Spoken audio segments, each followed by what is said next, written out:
बिस्मिल्लाहिर्रहमानिर्रहीम। नाज़रीन, मैं हूँ इकबाल जनीवा। नाज़रीन, पाकिस्तान में एक प्रोग्राम था, उसके इजलास में हामिद मीर ने अपने ख़िताब में फरमाते हुए कहा कि इस वक्त पाकिस्तान के ऊपर जो इमरान खान बकौल उसके कि मुसल्लत किया गया है,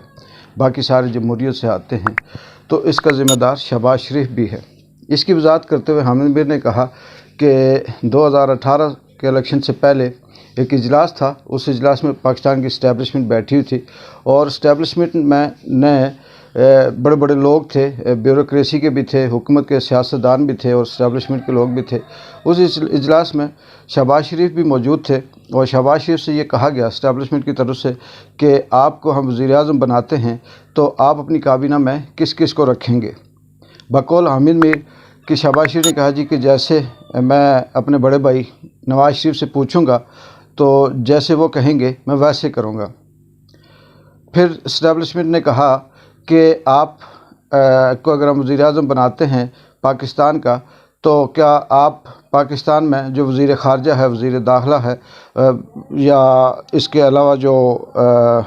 वज़ीर दिफ़ा है, ये किन को तैनात करेंगे। तो शहबाज शरीफ ने अपने जवाब में फरमाते हुए ये कहा कि मैं इस बारे में भी, मेरे बड़े भाई हैं, क्योंकि पार्टी उनकी है, जमात उनकी है, तो उनके कहे बगैर मैं कुछ भी नहीं कर सकता। मैं उनसे पूछूंगा, जिस तरह से वो कहेंगे मैं वैसे रखूंगा। फिर बकौल हामिद मीर के इस्टेब्लिशमेंट ने उनसे कहा कि इसका मतलब ये हुआ कि आप अपने बड़े भाई शहबाज शरीफ के कहे बगैर कुछ भी नहीं करेंगे, आपका अपना कोई फ़ैसला नहीं होगा। तो उन्होंने कहा जी माजरत, मैं अपनी तरफ से कुछ नहीं कहूँगा, कुछ नहीं कर सकता और मैं जो वो कहेंगे वही करूँगा। उसके बाद फिर बकौल हामिद मीर के इस्टेब्लिशमेंट ने ये फ़ैसला किया कि शहबाज शरीफ को वज़ीर-ए-आज़म नहीं बनाते, इमरान खान को बना देते हैं। हामिद मीर और इस तरह के जितने भी जियो के जो एंकर हैं या दीगर जो कुछ सियासी सहाफ़ी हैं, दीगर मीडिया हाउसेस के, जिनको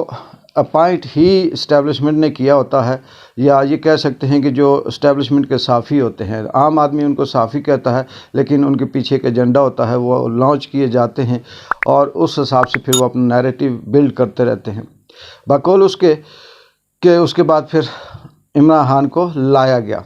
इससे ये वाज़े होता है, बहुत सी ऐसी चीज़ें सामने आ जाती हैं। वक्त के साथ साथ पता सबको है कि पाकिस्तान में हुकूमत कौन कर रहा है, पाकिस्तान की हुकूमत को के पीछे किसका हाथ है, कब तोड़ी जाती है, कब लाई जाती है, कब चलाई जाती है, किस तरह से चलाई जाती है, वज़ीर दफ़ा किसको बनाना होता है, चीफ़ जस्टिस किसको बनाना होता है, चीफ़ इलेक्शन कमिश्नर किसको बनाना होता है, वज़ीर ख़ारजा कौन होना चाहिए, वज़ीर दाखिला कौन होना चाहिए। ये सारी चीज़ें जो मेन की पोस्टें होती हैं, जो पूरे मुल्क को संभालती हैं या मुल्क का कंट्रोल जिनके हाथ में होता है कि ख़ारजा पॉलिसी कैसी होनी चाहिए, दाखिला पॉलिसी कैसी होनी चाहिए, ये सारी चीज़ें देख कर इस्टेब्लिशमेंट अपने वहाँ पे बंदे सेलेक्ट करती है अपनी मर्ज़ी के, फिर उसके बाद वो मुल्क का सारा कंट्रोल उनके हाथ में होता है। ये चीज़ 70-75 सालों से इसी तरह से चलती आ रही है और ये वाज़ेह है कि पाकिस्तान में आज तक किसी भी सियासी हुकूमत ने अपना जो दौरानिया था सियासत का वो पूरा नहीं किया। और इसकी वजह यही है कि चलते चलते रास्ते में जहाँ इख्तिलाफ़ात हुए वहाँ एक दूसरे से अलहदगी इख्तियार कर ली, कहीं खुला ले लिया, कहीं पे तलाक दे दी, कहीं पे ऐसा हुआ कि इख्तिलाफ़ात पैदा करके अलहदगी इख्तियार कर ली। यही सिलसिला आज तक चल रहा है। इमरान खान को बकौल हामिद मीर के शहबाज शरीफ के एग्री ना होने से या शहबाज शरीफ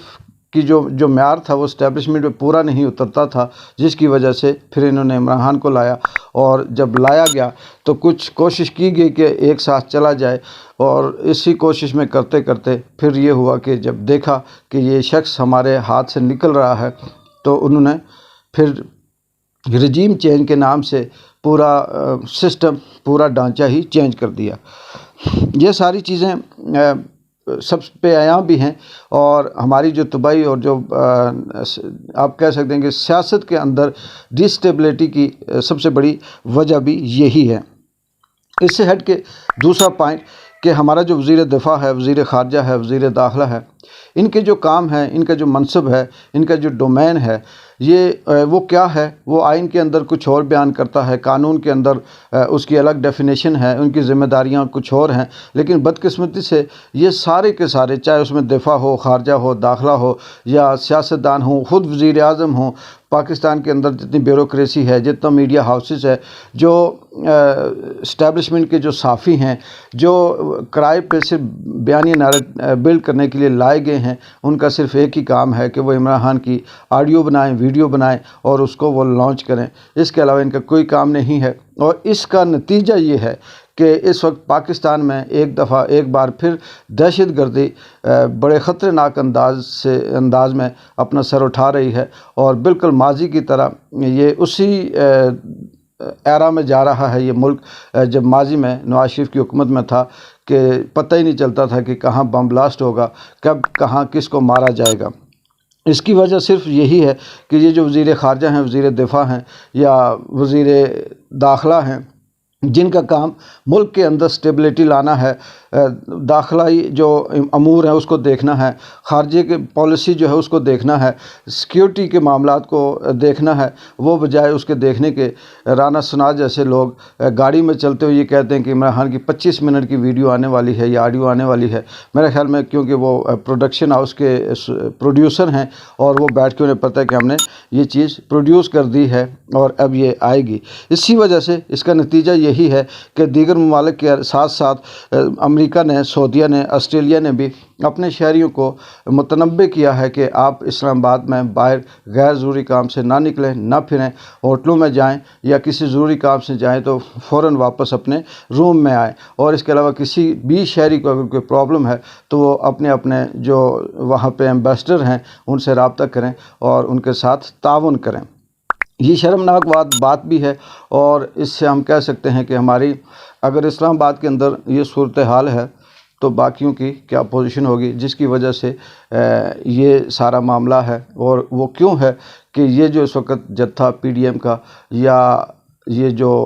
رجیم چینج کے نام سے یہاں پہ مسلط کی گئی حکومت ہے، اس کا کام حکومت کرنا نہیں ہے، عوام کے مسائل دیکھنا نہیں ہے، اس کا کام ملک کی ترقی کرنا نہیں ہے، اس کا کام دفاعی معاملات کو دیکھنا نہیں ہے، اس کا کام صرف یہ ہے کہ عمران خان کو کیسے ناکام کیا جائے، نااہل کیا جائے، بدنام کیا جائے، اس کی کریکٹر اسیسینیشن کر کے عوام کے دلوں سے اس